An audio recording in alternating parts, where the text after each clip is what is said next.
Ladies and gentlemen, welcome back to another episode. It's Monday and we are on the Drug Prevention Power Hour. I'm your host, Jake White, and today I'm hanging out with a new friend. Her name is Dayna Altman. And I'm just going to say this. I saw a bunch of cakes and baked goods mixed with some positive messaging on LinkedIn, and I was like, I have to meet her. So you get to benefit from this as well, because Dayna is a nationally recognized, energetic, and dynamic entrepreneur, author, and creator. She's the operator of Bake It Till You Make It LLC. That sounds interesting. And she has a passion for mental health advocacy by using food and baking to create an authentic recipe for vulnerable storytelling. So if that doesn't get you excited to talk with her, I don't know it will. So Dayna, thanks for being on the show. I'm really, really pumped to talk to you. Yes, thank you so much for having me, and what an introduction. It's always nice to hear it sometimes back to you. So I really appreciate it. I'm really happy to be here. Thank you for asking me to come on the show. Of course. We're going to talk about everything mental health, substance use prevention. And can you just like give us the get to know you details, you know? I don't know if Yeah. you like two truths or a lie, or give us some fun facts. That's so funny you say that, because I'm always tinkering with my two truths and a lie, because I've done some really cool things. But anyway, I am Dayna, as introduced. I am Boston based, born and bred here. I am an author, an entrepreneur, and a mental health advocate. I have struggled with my own mental health basically my whole life, but I wasn't diagnosed with anything or really received treatment until I went to college when I was 18. And that really came from, the first time away from home, not having my support system around. And that was kind of the perfect storm for my mental health challenges to kind of come up from the like what I was hiding, I guess, up to the surface. Um, it's through this journey, through my own mental health journey, I've always felt like a bigger purpose and passion to share my story. I feel like it's a responsibility, and I don't think that by any means does everyone have to do that or like feel that way. But for me, that's just always been something that I feel really connected to. This idea that like this is my purpose on this earth, is to be a mental health advocate, to share my mental health story and help others feel less alone. I struggle with OCD, depression, and I'm in eating disorder recovery. And a big part of my recovery, and a big part of my life is Bake It Till You Make It, which is an organization that I founded in 2019. And this organization, as introduced by Jake, is an organization that uses food and baking to talk about mental health in a couple of different ways. The first way is through mental health cookbooks. So I create books where people share their individual stories as well as recipes that are important to them. And then I put it all together with resource pages called the Bake It Till You Make It series, available like on Amazon and some like select independent bookstores in my area. So if anyone's listening from the Northeast. And then I also do these workshops and events where I share my own mental health story while I bake. And I do that at middle schools, high schools, colleges, workplaces. I've had amazing test kitchens, and I've also had microwaves, or less than that, a table. I can do anything, make anything work. And I really believe that the metaphor and the entry point of using something we all understand or know, to talk about a topic that can be really hard for a lot of people is what I do. So that's like the, in a nutshell, I guess, version. That's so fun. Okay, we're going to have a lot to talk about. I love the fact that when you're working with people, you're baking at the same time. And that's Yes. such an engaging piece. And I didn't know that too. You have a book, like a book Yeah. it's crowdsourced, that there are other people sharing their stories in it too and their recipes. How special is that? That's so Yeah. cool. Um, Thank I you. I saw on LinkedIn, do you have a documentary coming out too? I do. Yes.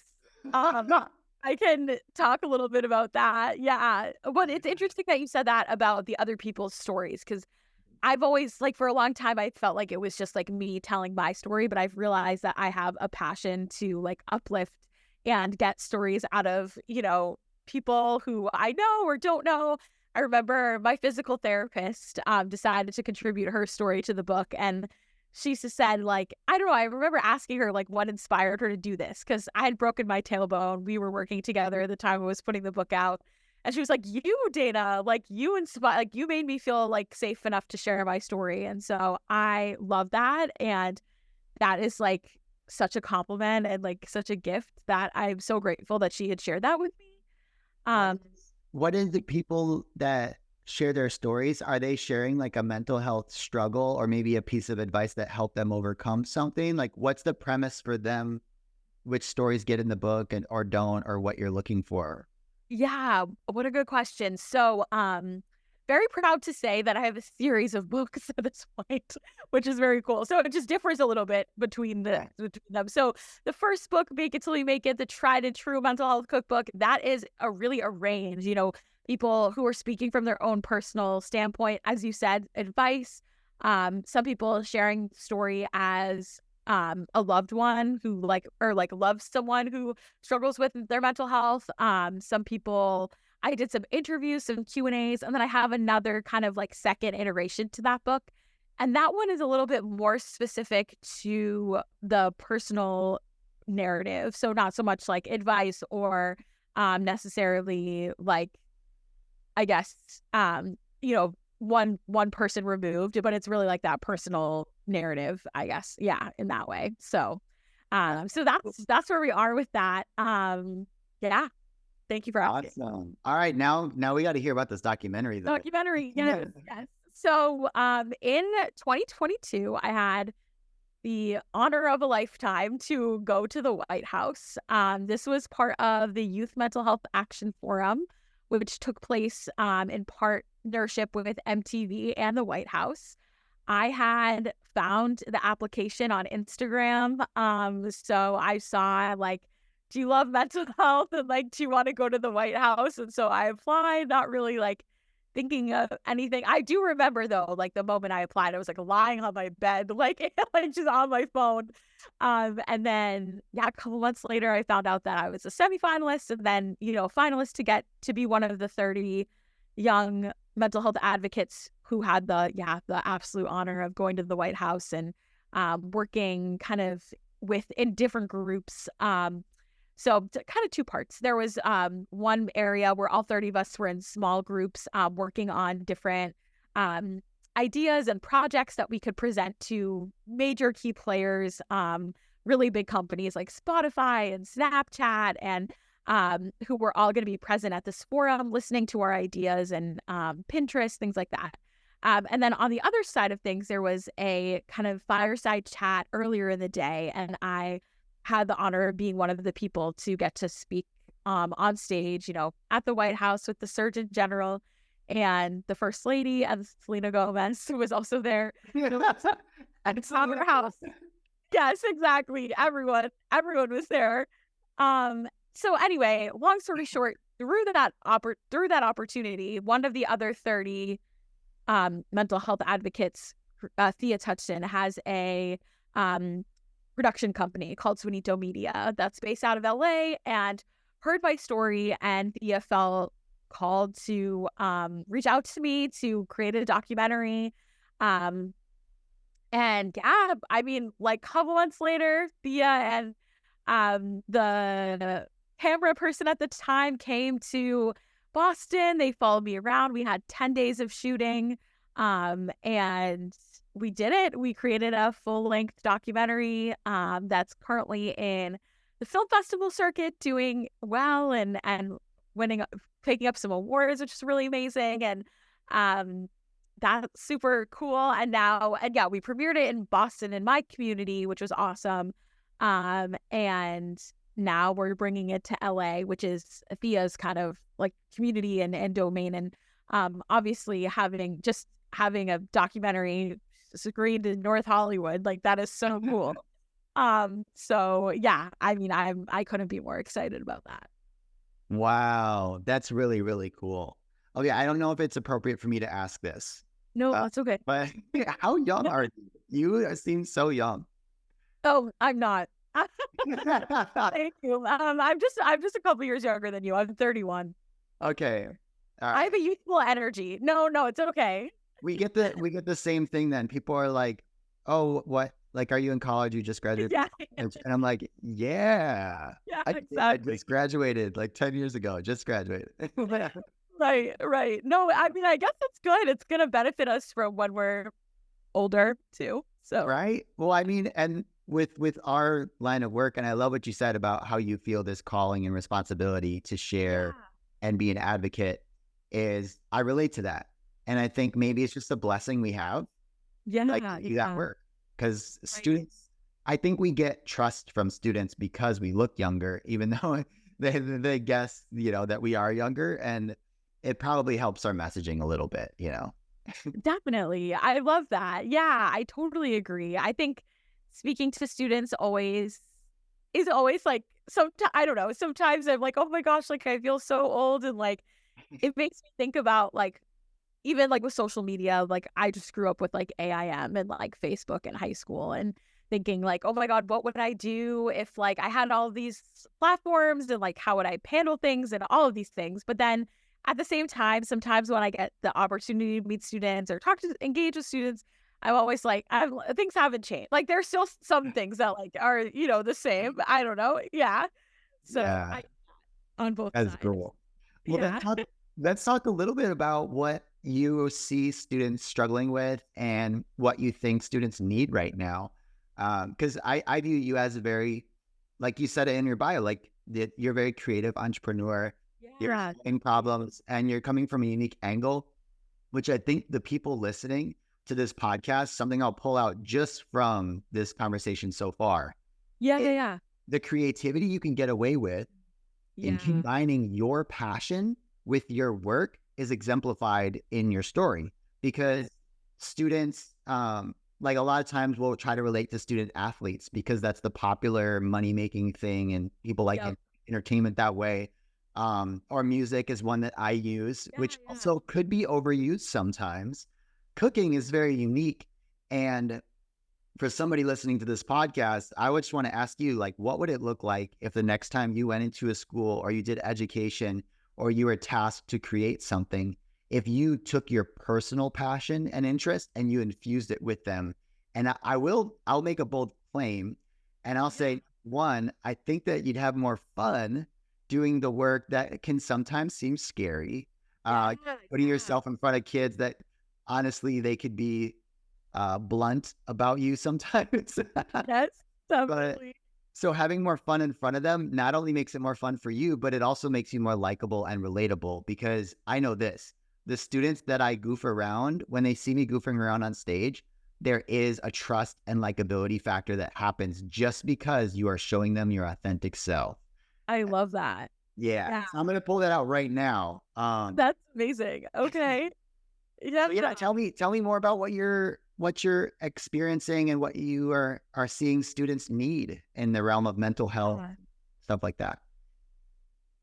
Well, so many things, and I love what you said about the cooking part of what I do. I mean, it is like such it's funny because like it didn't start about like it Bake It Till You Make It started with the cookbook. But having its eating disorder history, like I didn't always love to bake or cook by any means.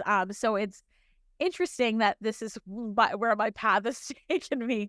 And like, but that also speaks like volumes about what I have done in my recovery and how much changing my relationship with food has helped. And that's like something me, and that's something that a lot of students pick up on too. Like, did you say you were struggling with this and now like this is what you do for a living? That is really interesting that to have that like wherewithal. I don't know if I was a student if I would be able to put that together. So that's really awesome. I think that I I'm very grateful and to have come from like a very privileged background, like having a lot of resources, growing up in a community with a lot of affluence in a family, and so I think sometimes being able to speak to students like myself who are perfection is expected because they do have everything at their fingertips is always like an interesting kind of healing way, like means for me to speak to students. But obviously that's not the reality of everyone I speak to, of course. And that's just as special, but in a different way. I think I just see myself a lot in those like pressure cooker environments, like anytime I'm at like a preparatory school or something like that. But I do want to say that something I've noticed a lot in the mental health world in general is that we are getting super comfortable talking about anxiety and depression, which is like amazing. Who would have thought that like we would be at this place that like we could talk about mental health online, like at schools, etc. But anxiety and depression are the two of many mental health challenges, and I think that sometimes with that destigmatization, which again is amazing, but sometimes I think we leave out some of the other like things that those folks could struggle with. And I think that, at least speaking for myself, that can be a little bit isolating to like not really see anyone talking about like OCD, for example, and like, or just in a way that isn't representative of the way I speak. So that feels really important to me when I talk to students. Like, yes, I struggle with depression, but I also struggle with these other things. And I guess just recognizing and realizing like those are two very real disorders, and we need to support anyone and everyone who may struggle with them. But also this is kind of scratching the surface of a larger, area. And like mental health is so broad, and we all have mental health, we don't all have mental illness, just like not everyone has physical illness, but just like everyone has physical health, we all have we all have mental health, excuse me. So figuring out how to tend to that and recognizing where we fall on the spectrum, I think can be really helpful, and something that students seem to lean into as well. Yeah, that's where I see it in the prevention field and doing the work specifically for substance use prevention. Yeah. Students they're wanting to self-medicate because they're not waiting to find out if they actually have something, or they're just thinking, oh, I feel a certain way. And it seems like it's so okay to say that I have depression or anxiety when they probably couldn't even define it for you. Yeah. Right. So right. there is this pendulum, and I saw you catch yourself to say like, but, and then, and, Yeah, exactly.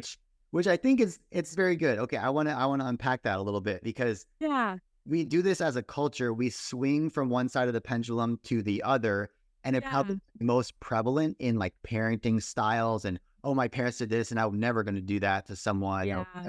And so like you have those styles coming back and forth, the generational impacts of either having, funds and prosperity, or have not, living in poverty.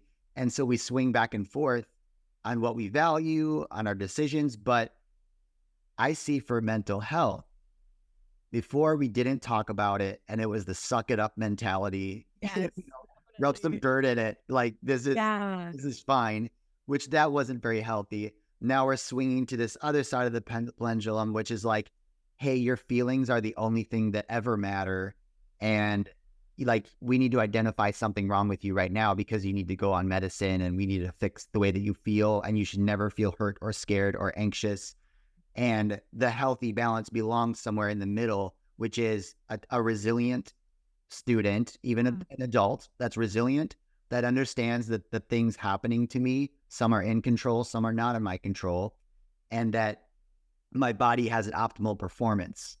And it's up to me to figure out where that is by this trial and error. And then if I do need to introduce medicine or a diagnosis at some point, that it's not up to me to look to other people to find that diagnosis, say, well, what about you? What do you have?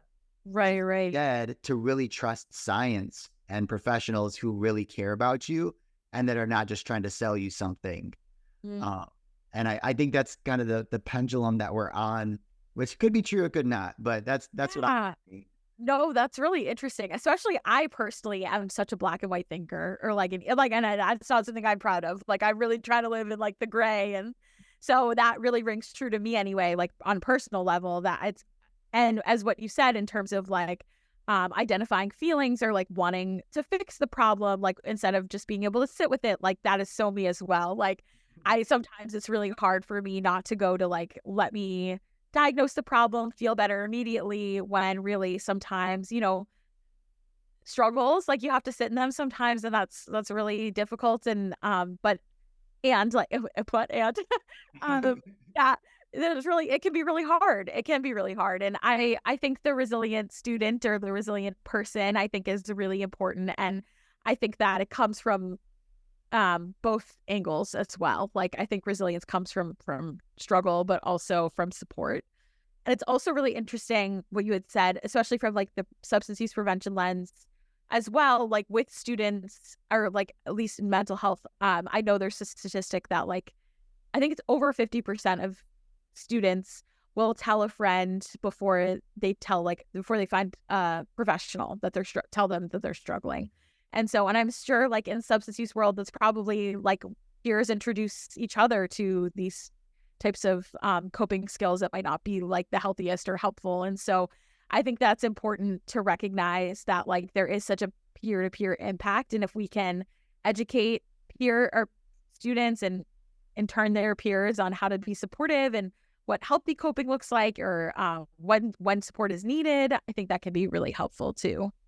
Yeah, which is really cool to think about how we can introduce these concepts at a young age, which again comes to what you had said. There's mental health and there's mental illness. Yeah. Have mental health. I love that, because it's one of those Yeah. things we want to focus on the negative because that gets headlines and that needs attention right now. But building the mental health side is what is preventative and what's Yeah. going to create change and momentum. And I just Right. speaking from business, it's the most cost-effective way to change culture and futures.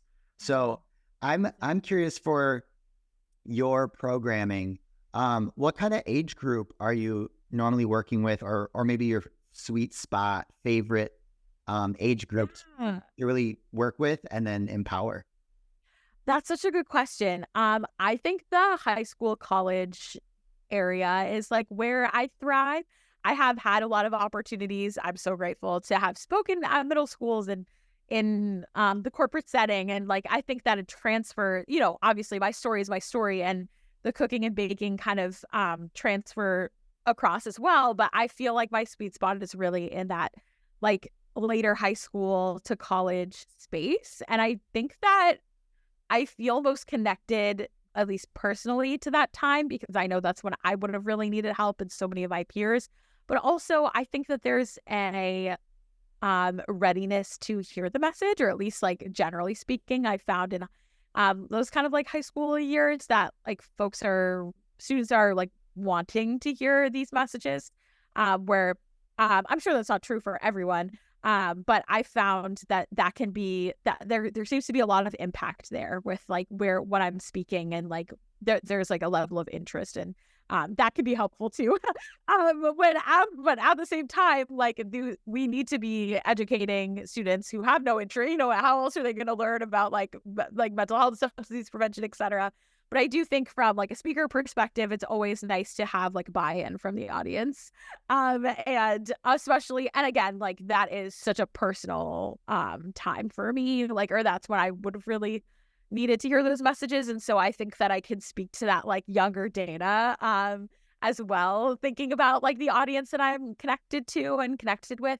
But I do really enjoy speaking with like adults and like professionals, because I think that as I've grown up and have been in my career, especially like before becoming a speaker in the nonprofit world, like, it's really hard to find any type of work-life balance. Like, I remember when I left college, I was like, this is life? Like, how am I supposed to do all of these things? Like, so I don't know. I think it can be helpful to talk about mental health in the workspace, obviously. So that can be kind of cool too. Okay, that's Yeah. awesome. I one thing I'll just say this, because I think it maybe be a way to help start the conversation earlier. Yeah. There's a lot of after school programs that Okay. I've seen are developing kitchens because their students love cooking shows and they love cooking, and it's a great life skill. It Um, is.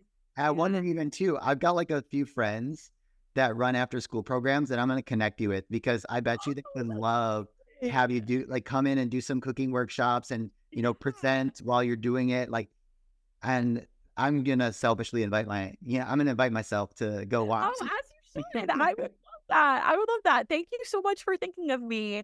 That's really interesting you say that because before I jumped into public speaking full time, I worked in an after school program, and so I have such a soft spot for that, and I know how impactful that can be, like getting students after school involved in the community, involved in talking about these really difficult issues. So that is really cool. Thank you for thinking. Yeah.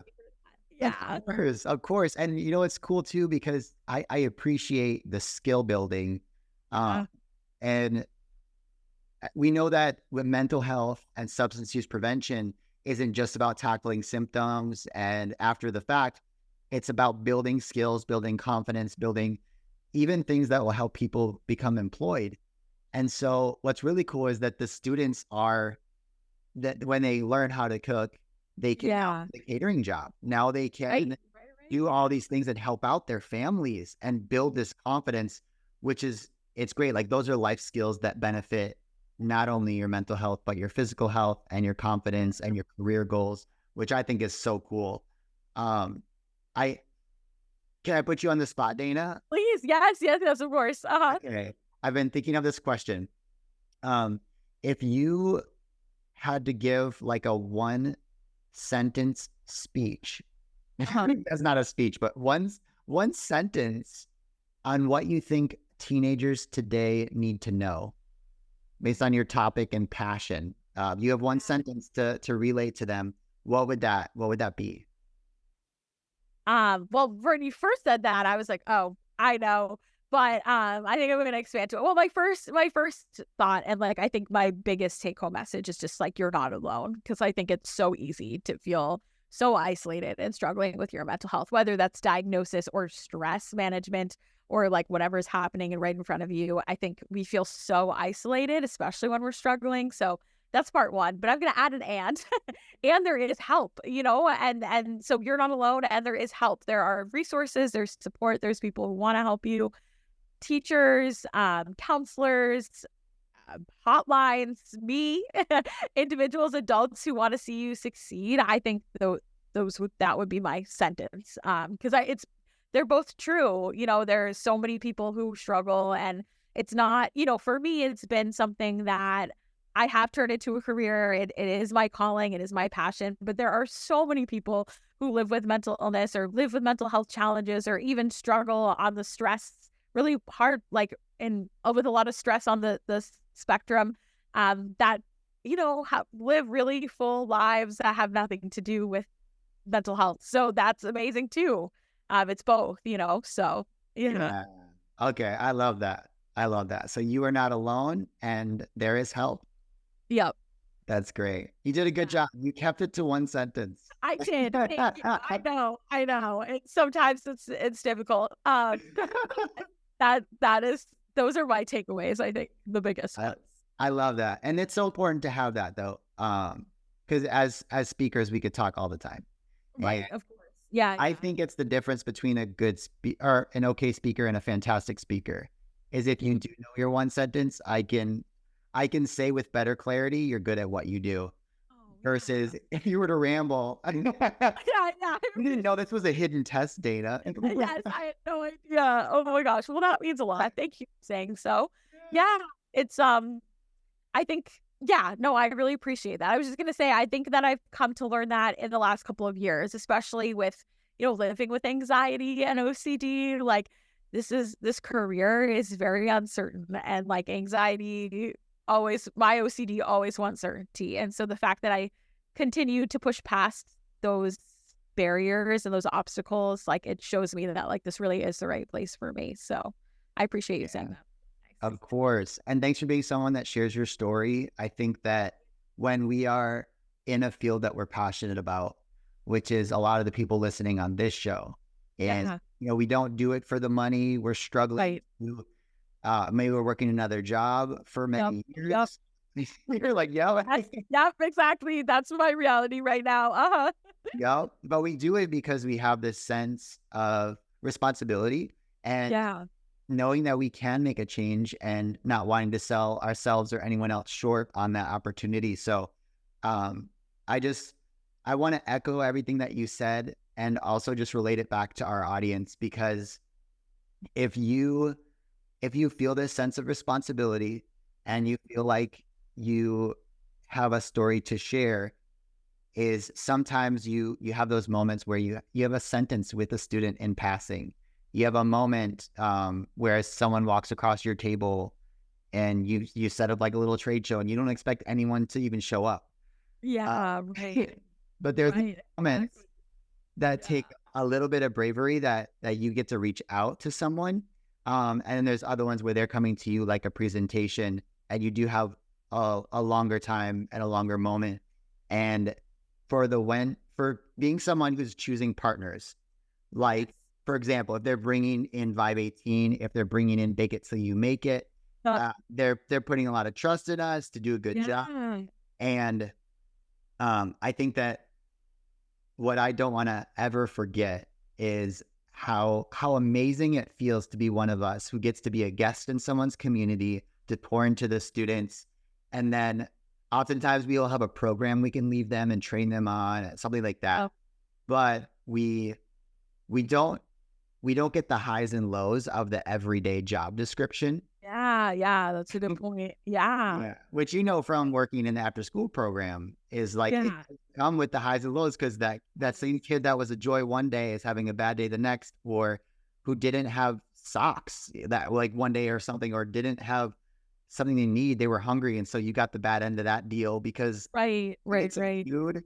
And so whether you're listening on this podcast and you're someone who is a caring parent, a teacher, a counselor, maybe you're in prevention, or you're just a passionate entrepreneur and you're looking for your place to get into this field of helping other people, Yeah. is I think Dayna's a perfect example that it's possible when you follow your passion and it is what you're supposed to be doing, and you'll spend years figuring it out. And Right. I haven't, when people look from the outside, they're like, oh, Jake, like 518 is so huge and it's so awesome. Mhm. But that's just because they don't see the 10 years it took to try as many things. And I'm going to look back in another 10 years and I'm going to say, oh, we were doing breadcrumbs like today. Right. Right. Uh, Right. Right. Yeah. hopefully, right? Yes, hopefully. No, no, totally. That makes a lot of sense. Yeah, I Yeah. appreciate that perspective so much. It feels very aligned with how I feel as well. Yeah. Oh, Yeah. that's awesome.